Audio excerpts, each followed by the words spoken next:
Mindset shifts for dating at 40 and beyond for single and successful women who want to find their romantic partner.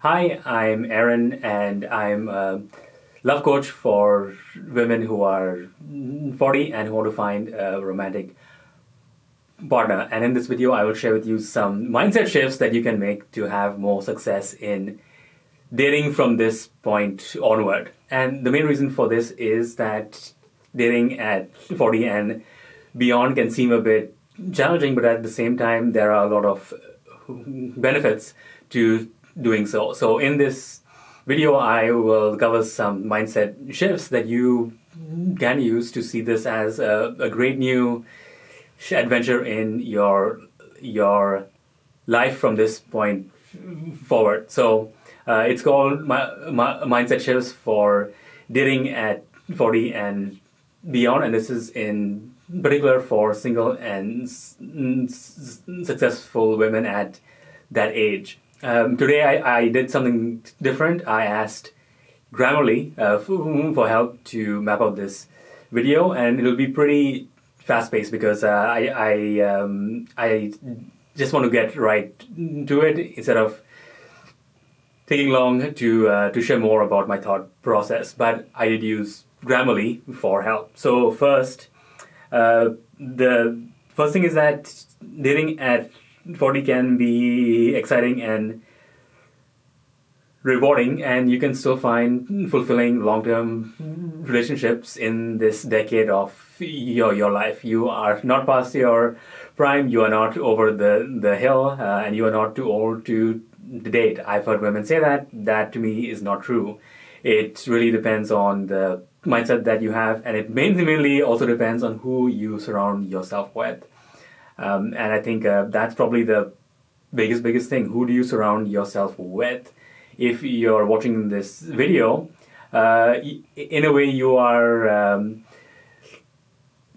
surrounding yourself with me and the way I think and the way I look at dating in your 40s and beyond. I am not 40 yet. I am turning that age next year, so very close to it. But for me, I don't see these last few years as being regretful, and even when I turn 40, there may be a bit of regret in terms of wanting to have done more, but I've already experienced some great relationships. But even if I not, and the mindset shifts that I'm going to share with you will help you also deal with any regret that you might have, whether you're single and have always struggled with love, or you've been divorced and things did not go as planned with that relationship. But the main thing to know is that you can start fresh. You can still have fun. You can still find a life partner, or even a short-term romantic partner if that's what you want. You can still do all that. Even if you want something casual, that is possible as well. So I just want to expand the possibility space here. You can get what you want, and it's absolutely not too late. So whether you're 40 or 49, within that range, you can still have some of the best romantic relationships of your life at this age. Let's go. The first step is letting go of past baggage. And a simple way to do this is if you're doing it on your own, just create a simple Google Doc or write it in a journal. Write down, take 20 to 30 minutes and just write down all of your past baggage. So this baggage might come from your past romantic relationships, or the past baggage might come from people saying certain things to you that, hey, you know what, you're now too old, or you're not ready, or this is not the time to look out for love. I would say first break it down into the baggage that you have from past romantic relationships. So if you had your first relationship from 16 to 23, say that you are in a 7-year relationship, write down the dates. If that 7-year period was from, say, 19 again, I'm not going into the exact dates, but say if that was from the year 2000 to 2007, write that down as the headline, write down the name of the partner, and just write down all that did not go well. Write it all down, and then at the end saying, I let go of this relationship and I let go of this baggage. So you can just write that down and even put a whole line through that the whole few paragraphs that you wrote down. So that's one simple way. Journaling by yourself. The much more powerful ways to share it with someone face to face, so whether it's on Zoom or in person, you can do so. Preferably someone who is a relationship coach, and yes, that is a shameless plug for speaking with me. If you want to let go of past baggage, you can certainly contact me through my LinkedIn profile. So the first step here is you want to clear out your past, and that comes one in terms of your past relationships, your past romantic relationships. If you had one, if you had two, if you had three, if you had 10, write all of those down. It may take some time, but this is highly important work to do, because you don't want it all stuck in your head and in your being, because it keeps holding you back. Just write it down, and in that act, you give all those thoughts some form, and they will not automatically leave your head, but now you at least know they are in a physical location. So that's one. And then two is that you may have heard negative things said about dating at 40 and beyond. So this could be friends usually, or even people you do not know, who say negative things. They may have said that you're not ready, or they may say that this is not the time to go for what you truly want. You have to settle, but that does not need to be you. That does not need to be you. These are people who share a lot from their own limited experience. So you want to speak to those who have the right experience, people who have been in great relationships, people who are dating and being in successful romantic relationships in their 40s. So be very careful about who you listen to, because not all people usually have positive romantic relationships. So one is your own past relationships, and two is what people have said that still hurts. So write that down, and again, at the end, you can either tear the page if you want. You can put a line through it, or you can even burn it if you want to do that. But you want to do something which signifies that you've let go of that baggage. And as a personal story, what I've done best is that I've done what I've shared. So I've written lots down, but I find that things do not really go away until I actually start doing new things. So I bring in new things. I meet new partners for dates. I tell friends that this is what I want to do now. I want to not wait so long before sharing my romantic intentions with someone. So you can do all the journaling that you want, but ultimately you have to go out into the real world and meet new people and share your new intentions. Because that now forms new neural connections in your brain. So yes, you have to do the releasing on paper, but the real shifts happen when you actually go on a date with someone new and you have to share with them, I mean, this new phase of my life, I want to do things differently, and I do want to meet my dream partner or partners if that's what you want. So the strongest way is to do both. Write down what you need to let go, but then form new connections both with other people and in your mind by going out and actually doing it, going on intentional dates. All right, that's the first one. Groundly says the second one, to me, it sounds cliche, but it needs to be said, is you got to stay positive. There will be dates that that do not work for you for a number of reasons. One is simply that you did not do enough filtering before meeting the person on a date. So when I say date, it means in person. So one thing I suggest is to always have a 10 to 20 minute video call where you actually get to see the person before you meet them in person. You want to make sure that there is a strong romantic there is a romantic connection enough for you to be like, you know what, this feels good, I want to meet you in person. If there is not, you do not meet. And that is one simple tip that will save you probably months, if not years of your life. Because most women go on date after date in person when a video call is sufficient. So, and being positive also comes down to, again, who you spend time with. Do you have friends? Do you have even one friend who's there to support you on this journey going forward, or are they people who don't really have the tools or the skills to help you on this path?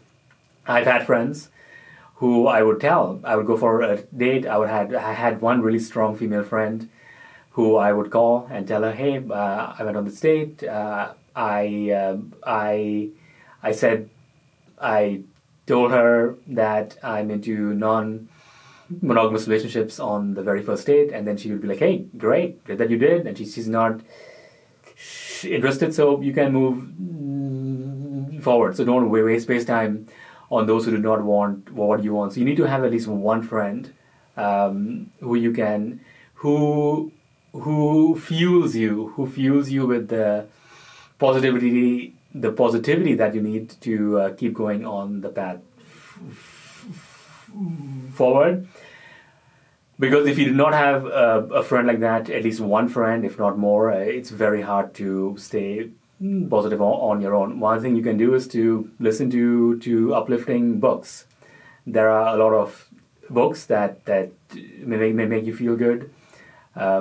Choose books by motivational speakers. A favorite of mine is Dr. Wayne Dyer. I listen to any of his books, which are all about intention and self-development and how to be more positive and how to be a no-limit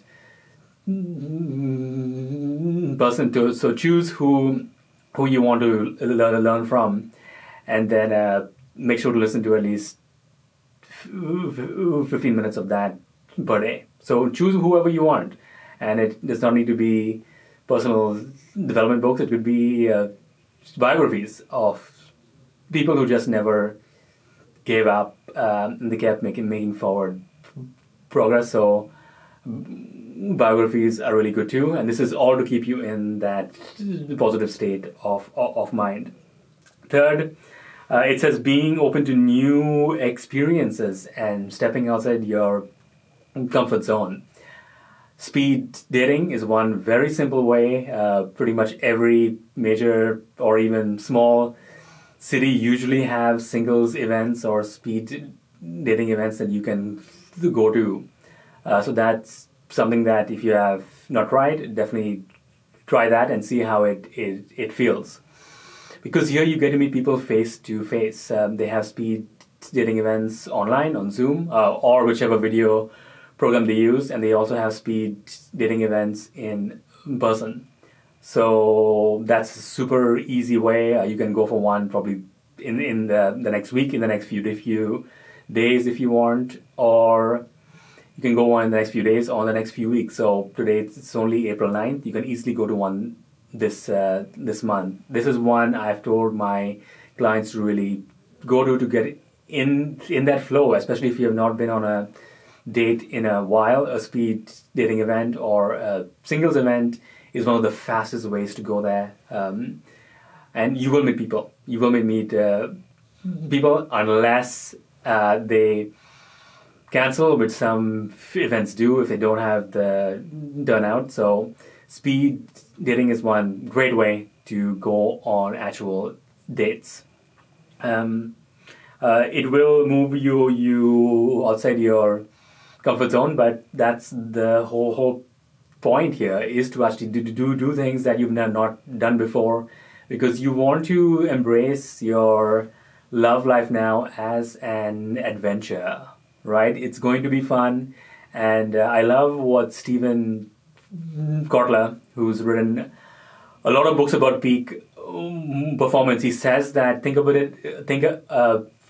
learning a new skill as deliberate play. Deliberate play. You're here. You're deliberate because you know what you want, but you also want to have fun. So I love the term deliberate play. You want to like go slightly outside your comfort zone, because that's where the fun is, and make sure that your friends are the same. Make sure the people you spend time with are doing the same, and who have not settled into long-term comfort zones in their own relationship. So I would recommend not listening to them, or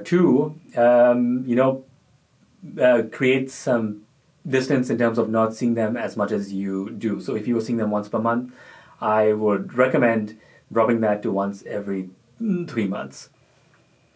And finally, build courage. So it says here, build confidence, but I would say build courage. So do things that are outside your comfort zone, and at the end of the day and at the end of the week, you feel like, you know what, I really did something that was outside my comfort zone. For me today morning, for example, and this is a more business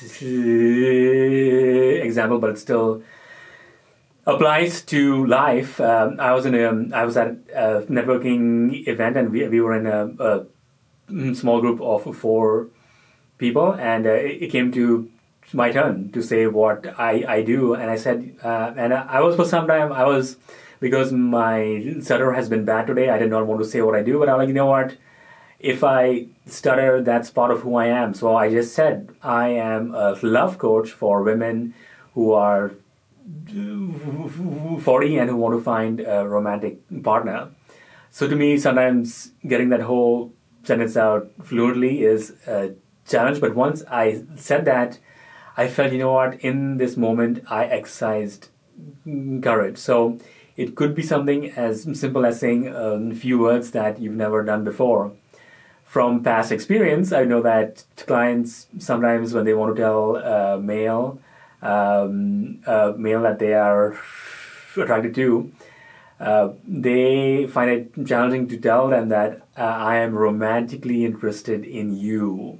Because here now, you want to tell them clearly that you're not just here to be his platonic female friend, you want something more. So something as simple as that could really give you that sense of courage that could lead to confidence. And here I love Dan Sullivan's 4Cs formula.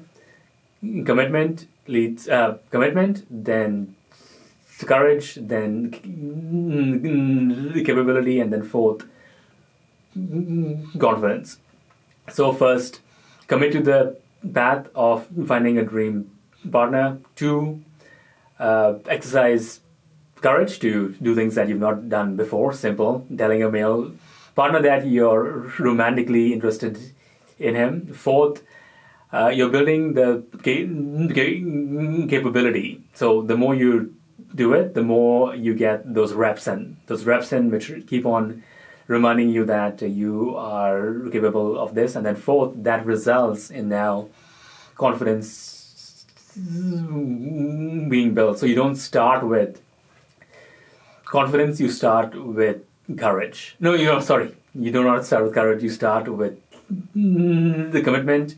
So you commit to courage, which will lead to capability, which will lead to confidence. So those are the 4 C's. So start with the commitment that you're on this path to win. You will not give up until you find the romantic partner that you want. Commitment, then you exercise courage to do things like going for speed dating, and then you share with someone, hey, I'm romantically interested in you. Then you go to building that capability, and then fourth, the result is confidence. So that's all I had to share for today. Dating after 40 can be liberating and transformative experience for you, and you know what, it takes a few months, really. If you really focus on this, it takes a few months, say 6 to 9 months, to find a romantic partner that you truly want to be with for the next 5, 10, 15, 20, or even the next 40 years until you're in your 80s. So realize that a whole new adventure has now begun. So start with releasing the past through writing down the baggage that you carry. Then it goes into being positive by listening to new material, being with positive friends. Again, I want to emphasize, this is not toxic positivity where you just ignore the bumps, the obstacles, the barriers, the struggles that will show up. So I guarantee they will. You may get rejected. You may have to reject something. Some past hurts may just show up and you do not feel good. So I'm not about toxic positivity, but I am about, in general, being positive in the sense that you will not stop. And then I'd said be open to new experiences. I said speed dating is a great way to do that.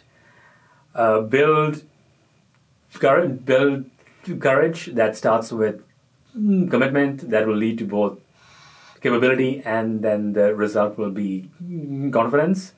And then at the end, if you would love to share your experiences in the comments below, please do so. I would love to hear from you about what you've done in your 40s to really break out of the mindset that you're too old to date, that it's not the right time, that you don't have that. Who are you to now go for your dream partner? But I'm here to say no. This is the best time for you to go for your dream partner, because 40s are still considered young. So please share in the comments below about experiences that you had, and I'm here to serve. If you want to reach me on LinkedIn, and I would just say yes. My stutter has been bad, but changes are happening in my life. For me to sleep well and to do things that I truly love to do, like making these videos and mainly surrounding myself with people that I truly love and respect. So I promise that these videos will become more polished as I go on. And this is the first one, and actually that I've used Grammarly and its AI tool to actually map out this video. So feeling good that things are going in the right direction, but I still do not like. As I said, so this is me actually doing what I encourage my clients to do. I don't feel good stuttering, but that cannot stop me from still creating YouTube videos, because one day this whole channel will take off, and I cannot stop. Even if I do not get sleep well, if I still stutter, I still have to create content and share with you. So I hope you got a lot of benefit from this. Please drop in the comments below what stories you have to share, and I will see you in the next video.